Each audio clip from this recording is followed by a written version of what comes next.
even without government suppression of sexuality, let's say, what we're seeing is a wide-scale abandonment of sexuality, such that this is particularly true in Japan and South Korea. I think it's 30% now of young people in Japan and Korea under the ages of 30 are virgins. We see it now that half of women in the West are unmarried at 30.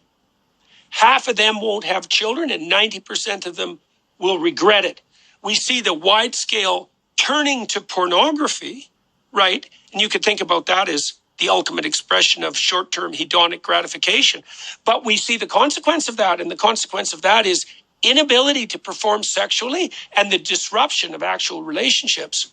So I don't even think we'd have to see the state itself turn into a totalitarian beast and eradicate hedonism. I think that the pursuit of short-term desire, which is also, by the way, what psychopaths do, and particularly men, are driven by sexual novelty. It's something that is very deeply ingrained. And the power of what marriage was supposed to be is it takes this short-term hedonic desire, and it's said, because female virtue still existed, that in order for you to obtain this, you're going to have to sublimate that desire for the building of something greater. Like, we actually don't know how much deprivation is necessary for proper sexual function to make itself manifest, right? Is that you have to, and it doesn't take much thought to figure this out.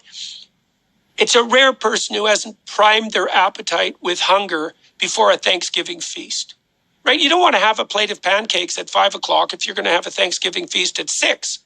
And you might say, well, why not? Because more is better. And the answer is no. The right amount is better. And the right amount involves a certain amount of deprivation.